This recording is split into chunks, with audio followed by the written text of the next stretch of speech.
You remember that dress that swept the internet a couple months ago? I mean, what's the deal with that? It's like, was it black? Was it gold? Pick a color and stick with it, am I right? And, what about that 90s show, Seinfeld, that started every episode with a stand-up bit? It's like, hello, we know you're a comedian, but this is a sitcom, so get to the episode already. Am I right?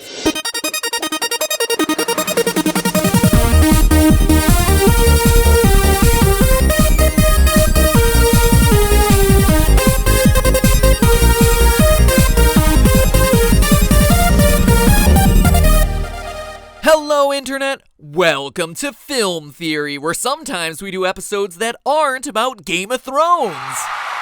So maybe now you're breathing a sigh of relief because you're like, finally, Film Theory will be covering a show I've actually seen, something that I can relate to. Well, hate to break it to you, you youth of the nation, because today we're talking about Seinfeld. No, this episode wasn't pulled from BuzzFeed's latest 90s nostalgia list, 27 struggles that were all too real to 90s kids. We're talking about the series that's widely considered to be the best sitcom of all time. I know that Tot Pat of 1995 loved it, and now the series just had a recent resurgence over one specific episode that I just had to talk about. A couple weeks ago, one of the show's stars, Jason Alexander, appeared on the Howard Stern show to talk about his character, George Costanza. I would say that he's the unlovable one of the cast, but basically the whole show revolved around four people who just did awful things all the time. Hilarious things, but legitimately awful things. Give me your wallet.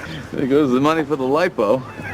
And yet you still like them. It was pretty incredible. Anyway, at the top of season 7, George gets engaged to a woman named Susan. It's a recurring plot throughout the season, but Jason Alexander revealed in the Howard Stern interview that her sense of comedy was never able to mesh with any of the show's regular cast members. So, as a way to fix the problem, they killed her off. In one of the most bizarre and memorable episodes of the series, Susan dies in the season 7 finale. But it's not her death that's so bizarre, it's the way in which she dies. It's not murder, it's not suicide, it's not even cancer, it's envelopes. Yes, Susan dies by licking her own wedding invitation envelopes. Apparently the glue in the wedding invitations was toxic. And the internet being the internet, this issue of course spawned countless medical web forum debates about whether stamp and envelope licking could actually kill you. And for us, it's a question too fun to pass up. So in this episode of Film Theory, my mouth is watering in anticipation of finding out whether a person can die from licking too much envelope adhesive. Get it? Watering? It's a joke because it's about licking envelopes. It's a stretch. Let's move on. To examine whether this plot has any sticking power, I'm on fire today, we need to take a closer look at the circumstances around Susan and the envelopes. We don't ever get a close-up of the envelope itself or the adhesive that kills her, but the show leaves us a couple clues that help us tear open this sticky situation. Don't worry, I'll stop. I'll behave myself. Let's start with buying the invitations. George and Susan go to pick them up from a stationery store in Manhattan where the sales clerk shows them their options. George immediately flips to the back of the binder where the cheapest invitations are kept because, you know, guys just don't really understand all the hoopla around a card that people are just gonna throw out anyway. Google Calendar invite maybe? Customize the color or something. Whatever. Anyway, as we learn from the store clerk, the cheapest invitations, the one George happens to choose, have been discontinued for quite some time. They haven't manufactured that one for a number of years. Why don't they make them anymore? Well, for one thing, the glue isn't very adhesive. So the scene actually tells us a lot. 1, the envelopes are old. This episode was produced in season 7 of Seinfeld, which aired in 1995. The store clerk says that the envelopes haven't been printed in several years, which leaves us a pretty open window as far as the envelope time frame. 2, the envelopes are cheap, and 3, they're not very adhesive. So let's start with the first piece of evidence, the old envelopes. Believe it or not, the wide world of envelope adhesive science is, well, a thing that actually exists. But even more than that is an area where there have actually been some interesting advances over the course of the last century. Oh man, century! VR better watch out for that emerging envelope tech. Oh boy. Anyway, modern envelope adhesives have their roots in World War II packaging and shipping, where the US government needed adhesives that would resist jolting and unsticking in bad weather and trips across the ocean. The majority of adhesives up to that point, and still today actually, are solvent adhesives. A solvent adhesive is usually made out of some kind of starch, like potato starch or flour. The idea is that when you get it wet, it gets sticky, and as the water evaporates around it, it hardens. Well, in World War II, they needed something stronger, more resilient. Their answer was a synthetic resin called polyvinyl acetate, or PVAC, PVAC, which is actually derived from petroleum. But unlike the petroleum we use to make gasoline or Vicks Vapo Rub, PVAC is a glue. In World War II, PVAC adhesives were used because they were super waterproof and could be used on almost anything. After the war, PVA adhesive was rolled out commercially and started to be used in pretty much everything from sealants to sticky labels on tin cans to envelope glue. In the late 1950s, manufacturers started to change the formulation of polyvinyl acetate to remove its waterproofness. But that seems weird, right? Having watertight seals on envelopes and boxes seems like a really good idea, doesn't it? Well, the primary reason for this change was that the waterproof version was difficult to seal. I mean, think about it. If your adhesive is waterproof, it also makes it resist, well,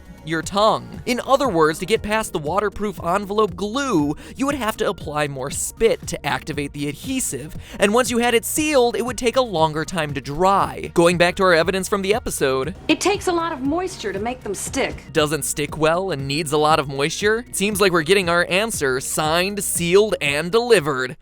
I'm sorry, I just had to fit one more in. So now we have evidence for the existence of old envelopes that are difficult to seal and required more licks to stick. But that doesn't mean they're poisonous, right? Right? Well, polyvinyl acetate contains trace elements that you wouldn't want to spend an afternoon slurping up, specifically heavy metals, and one in particular, arsenic. Sound familiar? Arsenic is known as the king of poisons, the most famous and one of the most deadly poisons in the world. Inorganic arsenic was the choice poison for royal assassination since before the Middle Ages. It's been implicated in Napoleon's death and was used in some of the first war gases in World War II. And one of its more recent victims? Susan from Seinfeld. In the scene leading up to Susan's death, we see her getting tired of licking envelopes. Then we see her appearing to get lightheaded, kinda woozy, and then she collapses. It's not much to go on, but it does align to the symptoms of arsenic poisoning. If, say, the poison were cyanide, Susan would have started to feel an abrupt shortness of breath,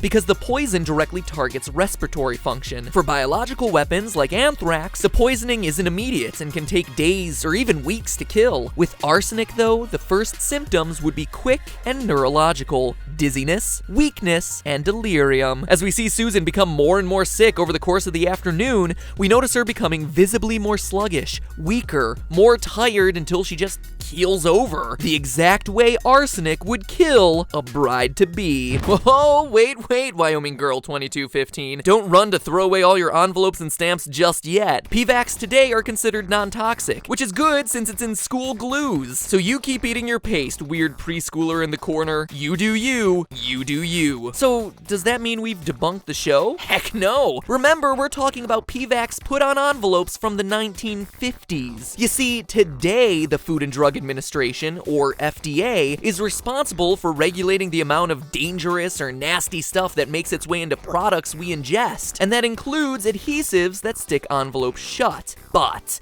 back in the 1950s, the FDA didn't regulate non-traditional food items like stamps or envelopes. Why would they? They're the Food and Drug Administration, not the Food, Drug, and Adhesive Administration. FDA doesn't have the same ring to it, I guess. In fact, the first regulations on these sorts of glues were, based on my research, either in 1968 or 1973, nearly 20 years later. The invitations we see Susan licking would have been unregulated, untested envelopes, made at a time when no limitations around arsenic levels existed. In other words, as she licked, she would slowly be ingesting decades-old arsenic until eventually dying. Sound unbelievable? Well, it's not. In the late 1890s, people were getting poisoned by their wallpaper, as hangers mixed arsenic into the wallpaper paste. That tacky floral print in the bedroom was literally killing them. So stuff like this isn't unheard of, which means we have one final question to answer. Was there enough arsenic in the envelopes to actually kill Susan? Susan? Well, in the season 7 opener, George estimates that Susan is 5 foot 3 inches and about 100 pounds. That small stature means she's gonna be a lot more susceptible to poisoning. I did the calculations, and based on her height and weight, Susan would need to consume about 300 milligrams of arsenic to kill her. And so, how many envelopes does she lick? Well, we hear repeatedly through the episode that they're looking at around 200 guests for the wedding. So, let's assume worst case and say that each individual is getting their own invitation. That's 300 milligrams of arsenic spread across 200 invites,